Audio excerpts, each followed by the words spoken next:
Hello friends, welcome to TCF education.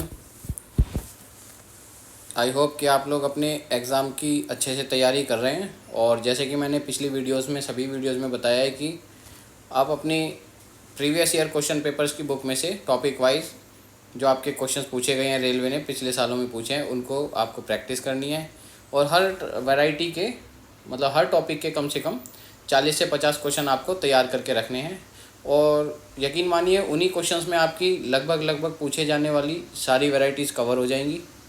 और आपको अपने क्वेश्चन पे अपकमिंग क्वेश्चन पेपर जो है उसका लगभग आइडिया हो जाएगा कि किस टाइप से रेलवे आपसे सवाल पूछता है। और साथ ही आप प्रीवियस ईयर फुल जो मॉक टेस्ट पेपर हैं या प्रीवियस ईयर पेपर्स हैं, अब आप उनको डेली प्रैक्टिस सेट लगाना स्टार्ट कर सकते हैं, क्योंकि एग्ज़ाम डेट अब बहुत जल्द अनाउंस होने वाली है।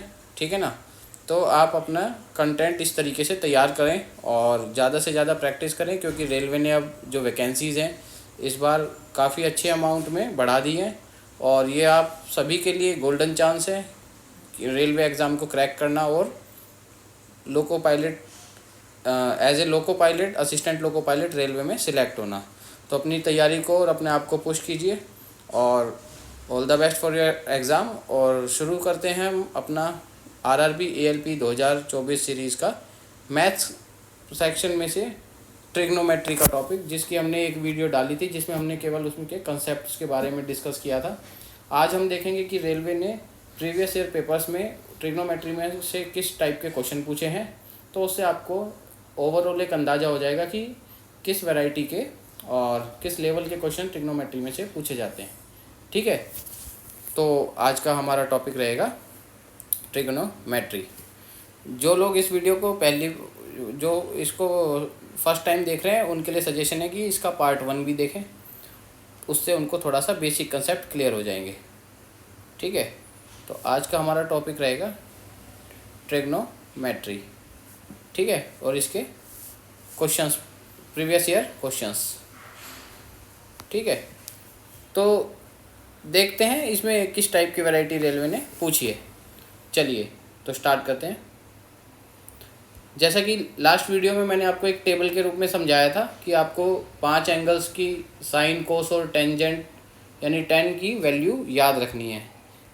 मैंने बोला था कि साइन, कोस और टेन ये तीनों आपको याद रखनी है। कोसेक, कोट और सेक थीटा जो है ये हम बना सकते हैं, क्योंकि ये जो तीनों होते हैं कोसेक, सेक और कोट, वो साइन, कोस और टेन के रेसिप्रोकल यानी उल्टे होते हैं। तो अगर हमें ये तीन इतना पोर्शन भी अगर याद रह जाए टेबल का, तो ये वाला पोर्शन हम खुद बना सकते हैं। ठीक है। मेमोराइज करने की इसको ज़रूरत नहीं है, ये जस्ट इनका रिवर्स ही होता है।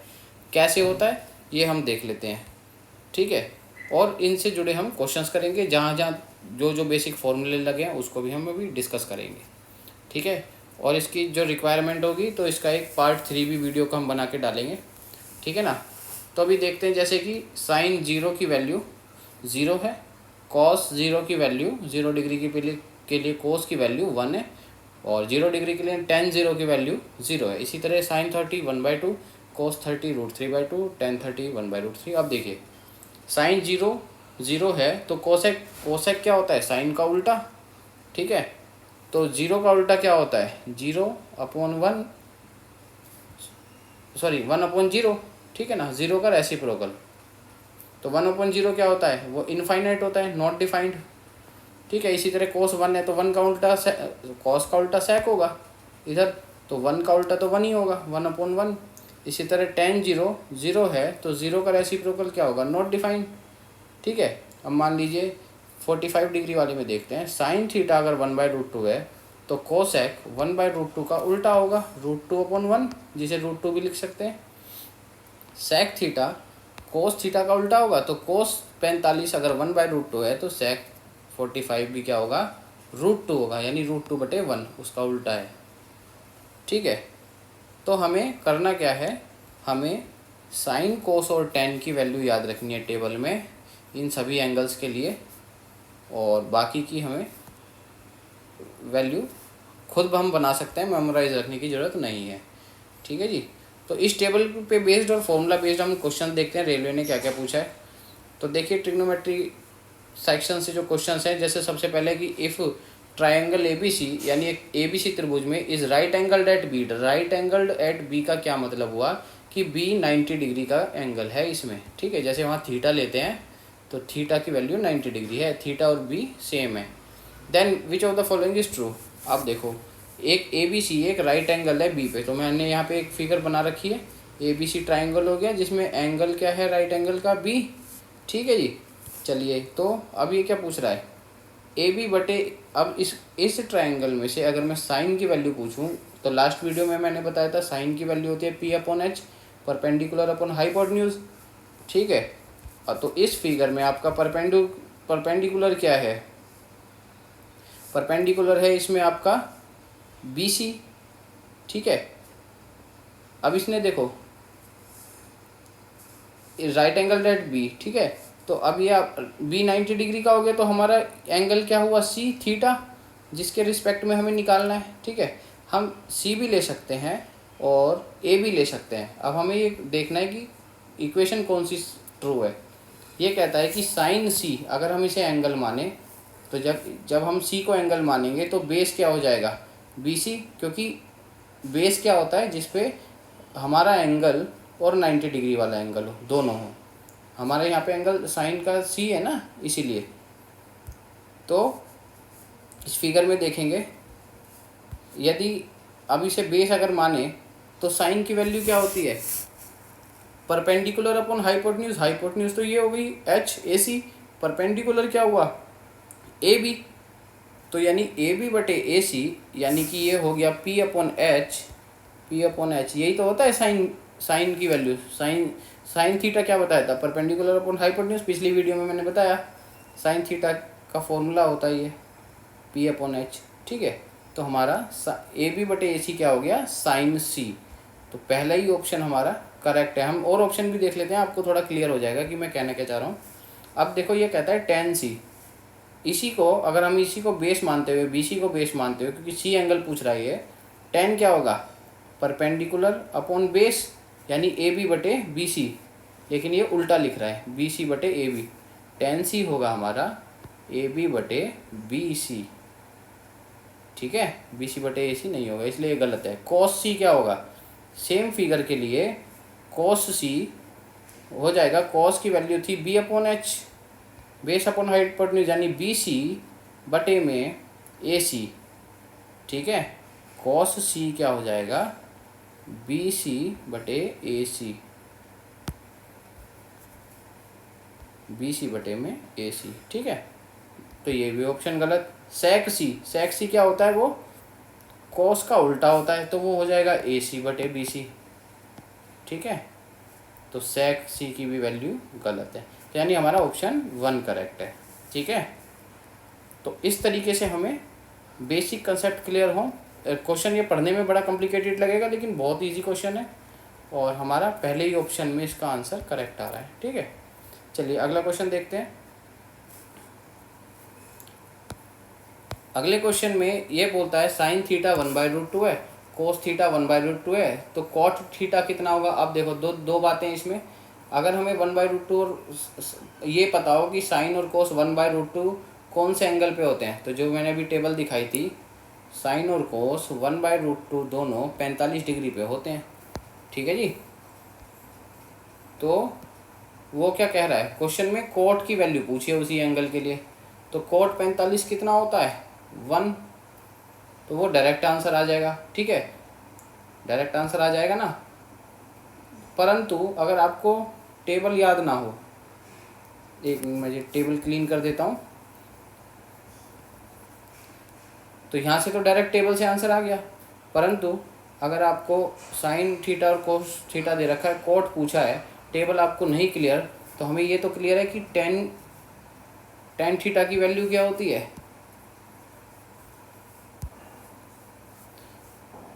एक सेकंड।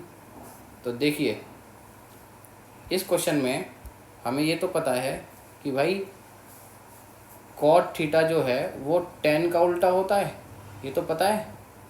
और टेन क्या होता है साइन अपॉन कोस, है ना। तो साइन ये दे रखा है, कोस ये दे रखा है, तो जब हम इसको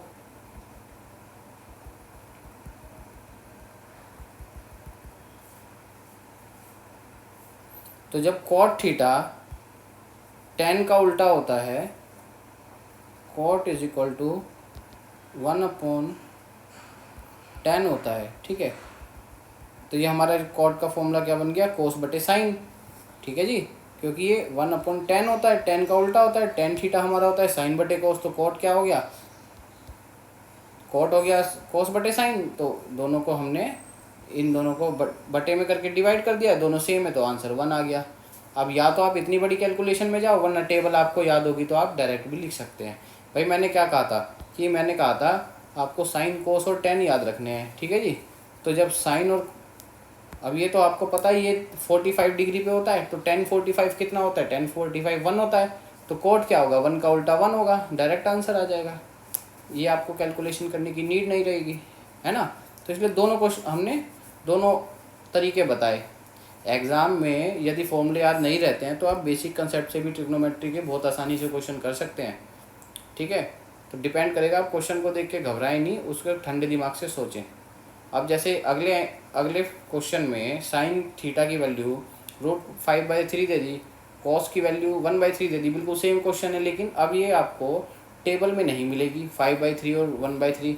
अब आप सोचोगे ये कौन से एंगल की वैल्यू है, हमें उससे कुछ नहीं करना है एंगल से।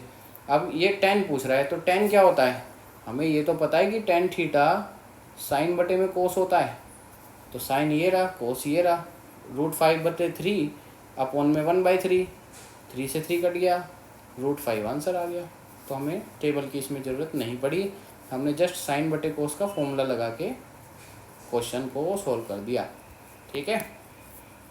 तो हमें यही करना है कि एग्ज़ाम में हमें क्वेश्चन को पहले ठंडे दिमाग से जो पढ़ना है, जो जितना हार्ड लगेगा वो उतना ही आसानी से सोल्व होने वाला क्वेश्चन मिलेगा ट्रिग्नोमेट्री में, ठीक है ना। तो आप देखो यहाँ पे ये भी अगला क्वेश्चन भी अच्छा क्वेश्चन है। 3 cot थीटा बराबर 4, यहाँ पे डायरेक्ट कुछ भी नहीं दे रखा, एक रिलेशन दे दिया 3 cot थीटा बराबर 4, देन इस पूरे को सॉल्व करके आंसर पूछा है, ठीक है। अब देखो क्या करेंगे यहाँ पे। अब हमें क्या करना है, सबसे पहले देखना है यार, साइन कोस पूछे हैं, कोट दे रखा है, तो सबसे पहले कोट को निकालो। 3 cot थीटा बराबर 4, यानी कोट थीटा क्या हो गया, 4/3। चलो कोट थीटा 4/3 हो गया।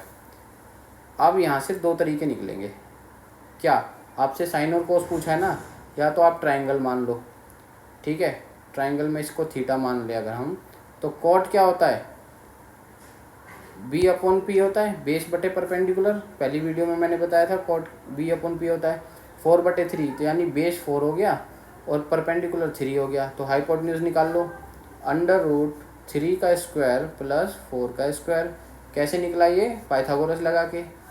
तो यहाँ पे आ जाएगा अंडर रूट में 3 × 9, 4 × 16, 16 × 9 25, √5 का मतलब 5, ठीक है जी। अब ये ट्रायंगल की तीनों साइड आ गई, हमारे पास H आ गया 5, B आ गया 4 और P आ गया 3। पूछा क्या है, अब आपसे पूछा है साइन थीटा और कोस थीटा, तो 5 × साइन थीटा क्या होगा, P/H यानी 3/5, 5 × 3/5 प्लस ये क्वेश्चन सीधा आ जाएगा, है ना, 5 × 3/5 प्लस ये आ गया 3 cos थीटा, 3 cos थीटा यानी 3 × cos थीटा की सिंपल वैल्यू रख दो। अब मैं इसको थोड़ा सा इक्वेशन फॉर्म में बना के दिखा देता हूँ यहाँ पे। ओहो थोड़ा सा ट्रायंगल मिस हो गया, ठीक है, मैं आपको इक्वेशन फॉर्म में लिख के दिखा रहा हूँ। मतलब कहने का ये है कि आपको कोई कैलकुलेशन नहीं करनी, एक बार ट्रायंगल बनाया, तीनों साइड आ गई, सिंपल आपको ट्रिग्नोमेट्री पैरामीटर लगा देने वहाँ पे। तो ये आ गया आपका 5 गुना में साइन थीटा की जगह लिखेंगे P/H यानी 3/5 प्लस 3 × cos थीटा की जगह रख देंगे, इस वाले cos थीटा की जगह रख देंगे, cos होता है हमारा B/H यानी कि B है 4, H है 5, 4/5 होल डिवाइडेड बाय पूरा, नीचे भी साइन कोस की वैल्यू रख देंगे और अपना फ्रैक्शन सॉल्व करके आंसर आ जाएगा। एक तरीका ये हुआ, नहीं तो दूसरा तरीका जो हमने सॉल्व करा है, ये तरीका तब है जब हमें कुछ समझ में नहीं आए और हमें ट्रायंगल बनाना लेकिन पाइथागोरस थ्योरम आती हो, ठीक। अब दूसरे तरीके में हम क्या करेंगे, जो हमने यहाँ सॉल्व करके दिखाया है, तो देखो कॉट की हमने यहाँ वैल्यू निकाल ली, ठीक है, इसमें हमें ट्रायंगल नहीं बनाना, कॉट की हमने वैल्यू निकाल ली 4/3 और साइन, ये जो इक्वेशन लिख ली जो सॉल्व करनी है। अब हमने ये क्या करा, इस पूरे को कोट की फॉर्म में चेंज करा, कोट के रूप में। कैसे, कोट होता है हमारा कोस बटे साइन, ठीक है। तो हमने ऊपर और नीचे दोनों साइड न्यूमिनेटर और डेनोमिनेटर को साइन थीटा से डिवाइड कर दिया। यानी जब साइन थीटा से काटेंगे 5 को इस पूरे को डिवाइड करेंगे 5 आ जाएगा क्योंकि साइन कट जाएगा। इस पूरे को डिवाइड करेंगे तो 3 इंटू कोस थीटा बटे साइन थीटा, यानी 3 इंटू कोस बटे साइन हो जाएगा।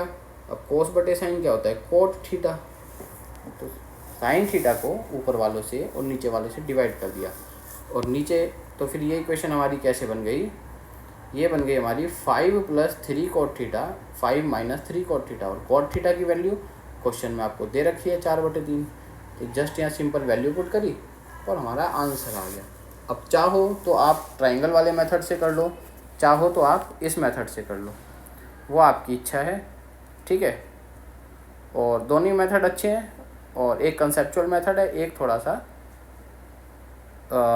फॉर्मूला बेस्ड मेथड है, ठीक है।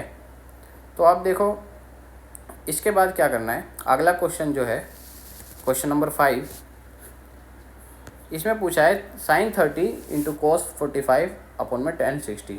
इसमें अगर आपको टेबल याद होगी, अगेन ऊपर वाली ये वाली टेबल याद होगी, तो आप 30, 45 और 60 के लिए वैल्यू पुट करके डायरेक्ट आंसर इसका निकाल लेंगे। कैसे निकाल लेंगे वो अभी हम आपको दिखाते हैं। इस केस में आपको sin 30 की वैल्यू रख देनी है और cos 45 की रख देनी है, नीचे tan 60 की रख देनी है। आपस में काट के आंसर 1/2√6 आएगा। और √6 नीचे, अगर यहाँ बेस में डेनोमिनेटर में रूट वाला होता है तो उसको हम ऊपर नीचे मल्टीप्लाई डिवाइड कर देते हैं ताकि डेनोमिनेटर में इरेशनल नंबर ये हट जाए रूट वाला। तो √6 को √6 से मल्टीप्लाई करेंगे तो आ जाएगा 6, 6 को 2 से मल्टीप्लाई करेंगे तो यहाँ आ जाएगा 12 नीचे, और ऊपर आ गया केवल √6 × 1, यानी कि √6/12 इसका आंसर आ गया, ऑप्शन डी, ठीक है। तो कैलकुलेशन हमें अपने ऑप्शंस को देख के करनी है कि कहाँ तक ऑप्शन और सोल्व करवा रहा है, ठीक है जी। तो चलिए अगला क्वेश्चन देखते हैं। अगले क्वेश्चन में ये फॉर्मूला बेस्ड क्वेश्चन है। ये भी देखो, एक फॉर्मूला बहुत इंपॉर्टेंट फॉर्मूला है, ये आपको याद रखना है, वो है ये sin² theta + cos² theta is always equal to 1। Same angle के लिए अगर थीटा की वैल्यू दोनों में सेम दे रखी है एंगल की वैल्यू, तो साइन का स्क्वायर + कोस का स्क्वायर हमेशा 1 होता है दोनों को जोड़ के। अब हमने क्या करा, हम इससे ये भी लिख सकते हैं, अगर इसको sin² थीटा को एक साइड रखें तो sin² थीटा बराबर हम ये भी लिख सकते हैं 1 - cos² थीटा, ठीक है जी, इसी से आया ये भी। और cos² थीटा को 1 - sin² थीटा भी लिख सकते हैं। तो ये जो तीनों फॉर्मूला आपस में कन्वर्टेबल हैं, तो इसमें हम क्वेश्चन में हमें दे रखा है 1 - sin² theta divided by 1 - cos² theta. अभी हमने देखा कि 1 - cos² थीटा जो है वो तो होता है sin² थीटा, इसकी जगह हमने लिख दिया, और 1 - sin² थीटा होता है cos² थीटा, तो इसकी जगह भी हमने cos² थीटा लिख दिया। अब देखो ये डिवाइड है ना चूँकि, तो cos डिवाइडेड बाय साइन क्या होता है, अभी ऊपर वाले क्वेश्चन में बताया था, वो होता है कॉट थीटा। तो cos² theta divided by sin² theta हो गया cot² थीटा। स्क्वायर से अंडर रूट कट जाता है, ये जो अंडर रूट का साइन है अंदर स्क्वायर है, तो ये साइन इससे कट जाता है। तो ये जो हमारा साइन है cot² का थीटा अंडर रूट से कट गया, तो cot थीटा इसका आंसर आ गया, ऑप्शन ए, ठीक है। तो हमें बहुत आसानी से ये क्वेश्चन सोल्व हमारे हो जाएंगे, बस हमें थोड़े से बेसिक कंसेप्ट्स की प्रैक्टिस होनी चाहिए। इसमें कोई हार्ड एंड फास्ट रूल नहीं लगेगा, और बिलीव में बहुत अच्छे क्वेश्चन आते हैं ट्रिग्नोमेट्री के, बहुत आसानी से सॉल्व होने वाले, बट वो देखने में ही कॉम्प्लिकेटेड रहते हैं। जब आप इसके 40 से 50 क्वेश्चन प्रैक्टिस कर लोगे प्रीवियस ईयर पेपर्स में से, तो आपको बहुत अच्छी कमांड हो जाएगी इस टॉपिक पे, और देखिएगा इन्हीं सब में से आपको वैरायटीज़ मिलेंगी। तो अब अगला क्वेश्चन है कि cot A की वैल्यू दे दी, ठीक है, कोट ए की वैल्यू दे रखी है, साइन ए, कोस ए और कोसेक ए पूछा है, मतलब इस इक्वेशन को सॉल्व कराना पूछा है। अगेन दो तरीके हैं, या तो आप ट्राइंगल बना लो, ठीक है जी, यहाँ पे ए एंगल मान लो, ए एंगल ये 90 का हो गया। तो कोट क्या होता है, बेस अपॉन परपेंडिकुलर, तो बेस तो हमारा हो गया 12, परपेंडिकुलर हो गया 5। तो जब पाइथागोरस से थ्योरम से सॉल्व करेंगे तो ये हाइपोटेन्यूज हमारा आ जाएगा 13। कैसे आ जाएगा 13, अंडर रूट, यहाँ लिख देता हूँ, अंडर रूट 5 का स्क्वायर प्लस 12 का स्क्वायर, ठीक है। तो ये आ जाएगा 13, और साइन ए, कोस ए और कोसेक ए की तीनों की वैल्यू डाल दो और इक्वेशन सोल्व कर लो। नहीं तो जो हमने नीचे ये तरीका सोल्व करा है, या तो इस मेथड में क्या होगा, अब देखो ये क्या पूछ रहा है, sine A plus cos A into cosec A, पहले हमने इक्वेशन लिख ली, इसके बाद हमने क्या करा, ये प्लस है ना, तो कोसेक ए एक बार इससे मल्टीप्लाई होगा, एक बार इससे होगा, ब्रैकेट को खोला, कोसेक ए इंटू साइन ए और कोसेक ए इंटू कोस ए, ठीक है जी। चलिए, तो कोसेक और साइन तो एक दूसरे के उल्टे होते हैं तो कट जाएंगे, कोसेक को 1/sin ए लिख सकते हैं, है ना। तो यहाँ पे कोसेक क्या हो गया, 1/sin ए, तो साइन ए से साइन ए कट गया, ये हो गया 1। और इधर क्या हुआ, कोस ए बटे में कोसेक ए, कोसेक ए क्या होता है, साइन का उल्टा, तो cos A upon sine A, cot A हो गया। कोट ए की वैल्यू दे रखी है 12/5, तो 1 + 12/5, तो यानी सोल्व करेंगे तो 17/5 आ गया, ठीक है।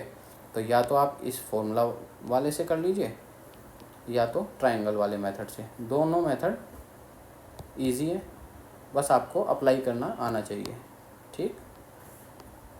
चलिए अगला क्वेश्चन देखते हैं।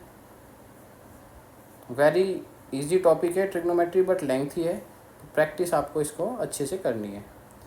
अगला क्वेश्चन बहुत आसान क्वेश्चन है। अभी मैंने एक फॉर्मूला बताया था ऊपर कि sine square theta plus cos square theta, theta है ये, इज इक्वल टू 1, ठीक है। तो अब यानी थीटा, दोनों एंगल्स की वैल्यू सेम होनी चाहिए, दोनों एंगल सेम है या अच्छा यहाँ पे 25 है और एक 65 है। तो अब क्या करना है, देखो इसमें एक फॉर्मूला और लगेगा, वो मैं यहाँ आपको दिखाता हूँ। यहाँ पे क्या होता है कि ये जो, जब दो एंगल्स का सम 90 दे रखा हो और ट्रिग्नोमेट्रिक पैरामीटर सेम हो, जैसे ये भी साइन है ये भी साइन है, दोनों एंगल का जोड़ 90 है, 65 और 25 का, ठीक है। तो क्या होता है कि साइन स्क्वायर, मतलब ये 25 को हम 90 माइनस 25, ये जो ये है हमारा साइन स्क्वायर जो होता है, देखो यहाँ फॉर्मूला लिखता हूँ,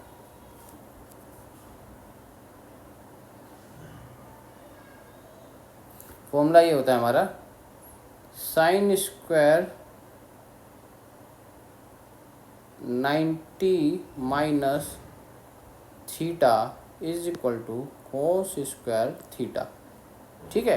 कैसे, यानी कि ये 65 को, ये तो 65 है, साइन स्क्वायर 65, ठीक है, 65 और 25 90 आ रहे हैं। तो अब देखो इसको हम क्या लिख सकते हैं, इसको हम लिख सकते हैं 25 को हम लिख सकते हैं 90 माइनस 65, ये थोड़ा सा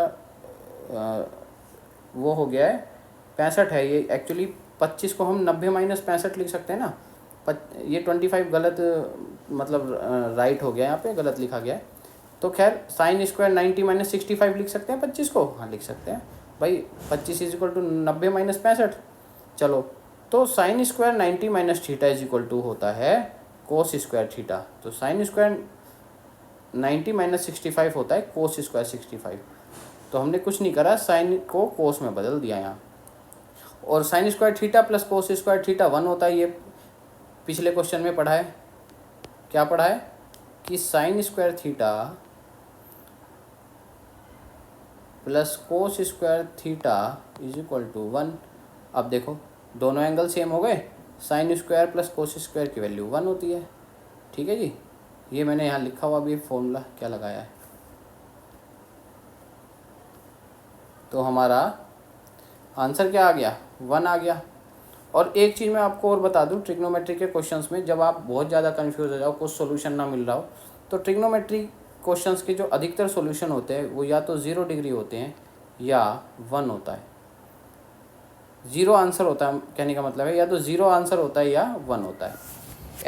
कैसे क्वेश्चंस का 1 होता है? जो बहुत ज़्यादा कॉम्प्लिकेटेड इक्वेशन होती हैं और यदि आपको 50-50% इन दोनों में से कोई एक ऑप्शन मिल जाए, ठीक है, और आपको क्वेश्चन करने 50% रिस्क लेने का मन हो, कुछ समझ नहीं आ रहा हो, तो आप 0 या 1 में से जो ऑप्शन है उसको ही टिक करेंगे, ठीक है, क्योंकि मोस्टली कॉम्प्लिकेटेड इक्वेशन का सॉल्यूशन या तो 0 होता है या 1 होता है।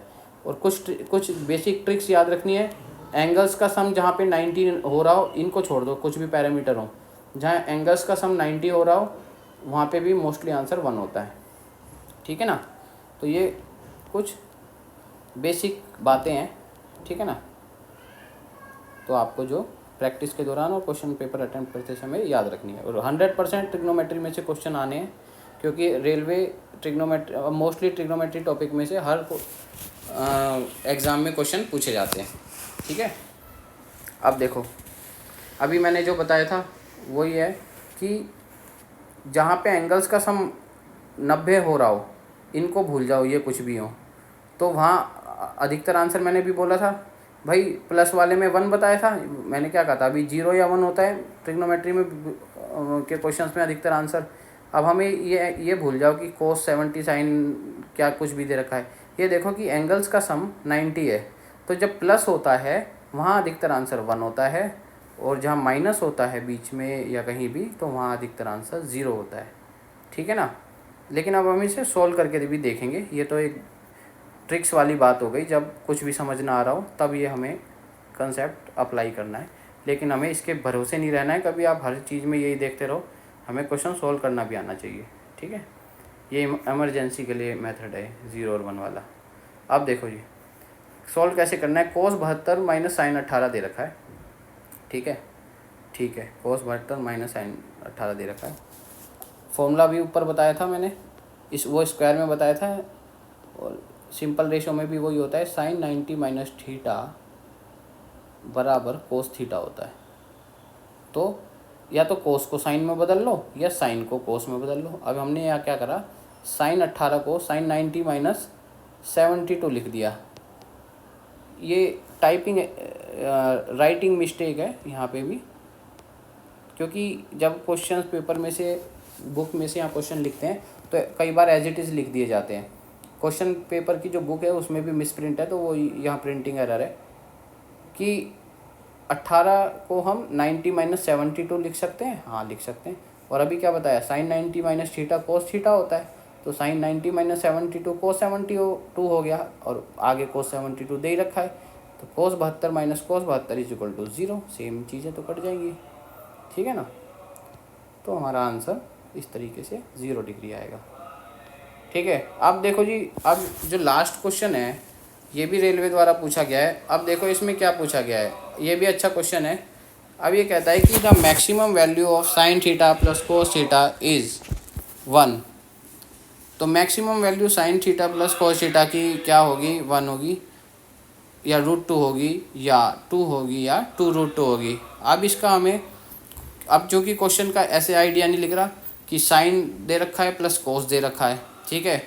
अब हमें इसमें क्या देखना है कि sine theta plus cos theta की मैक्सिमम वैल्यू क्या हो सकती है। अब हम सोचने बैठ जाएंगे कि भाई थीटा की तो मैक्सिमम वैल्यू कुछ भी हो सकती है, परंतु हमें क्या करना है, अपनी टेबल पे आ जाना है। अब यहाँ देखो टेबल में साइन की और कोस की वैल्यू मैक्सिमम कब दे रखी है, ठीक है। तो ये जो एंगल है हमारा, यहाँ 1/2 है तो ये √3/2 है कोस, ठीक है। 0 है 1 है, 0 मैक्सिमम तो होती नहीं है, तो ये तो हटा ही दो, ठीक। अब ये हम पे 3 ऑप्शन बचे। अब देखो इस केस में जो 30 वाला केस है, यहाँ पे आंसर आएगा √3 + 1/2। मैं डायरेक्ट सोल्व करके लिख रहा हूँ, दोनों का एलसीएम 2 है ना, तो साइन कोस को जोड़ेंगे तो ये आ जाएगा।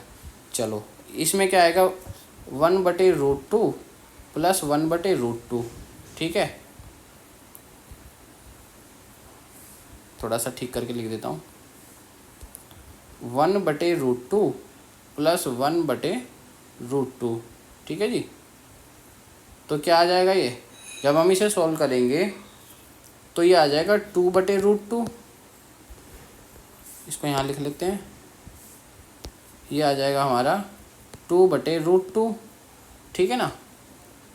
45 पे 2/√2 को हम खाली √2 भी लिख सकते हैं। कैसे? √2 से ऊपर नीचे मल्टीप्लाई डिवाइड कर देंगे तो कट के आंसर √2 ही आएगा।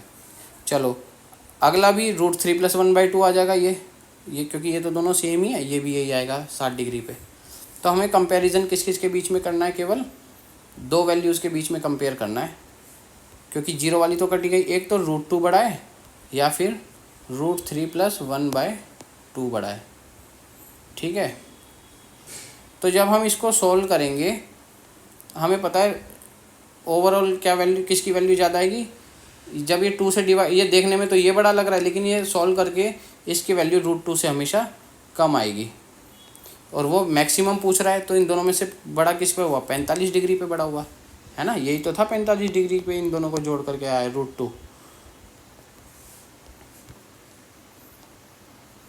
45 डिग्री पे दोनों का सम √2 आ रहा है साइन और कोस का, और यही सबसे बड़ी वैल्यू है।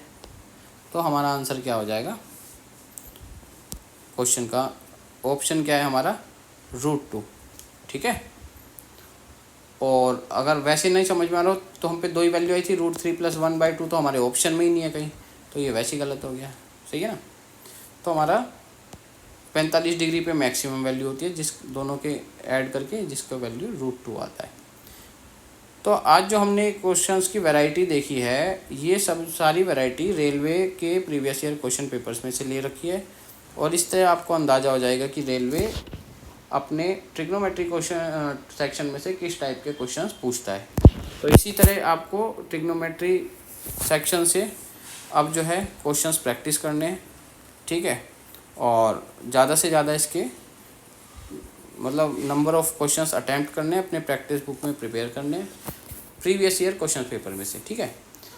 तो और बाकी के भी इसके जो एक आध वैरायटी रह जाएगी उसको हम नेक्स्ट पार्ट में डाल देंगे वीडियो बना के, जो भी हमारे को इसमें रेलवे के पॉइंट ऑफ व्यू से वैरायटी इंपॉर्टेंट लगेगी, ठीक है। तो अब आप प्रैक्टिस करते रहिए और फुल लेंथ क्वेश्चन पेपर की प्रैक्टिस अभी स्टार्ट कर दीजिए, और अपनी जीके वाली बुक जो स्पीडी पब्लिकेशन की मैंने बताई थी उसको फॉलो कर रीड करके, और अपना करंट अफेयर्स वगैरह भी आपको वहाँ से तैयार करने हैं। और क्योंकि रेलवे ने अच्छी खासी नंबर ऑफ़ वैकेंसी बढ़ा दी हैं इस बार, तो इस गोल्डन चांस को बिल्कुल वेस्ट मत होने दीजिए, और अपने आप को बिल्कुल एकाग्र होकर तैयारी में लगा दीजिए। बाकी हम रिमेनिंग टॉपिक्स की वीडियो भी आपको प्रोवाइड कराएंगे, और till then keep practising. All the best for your exam. Good luck.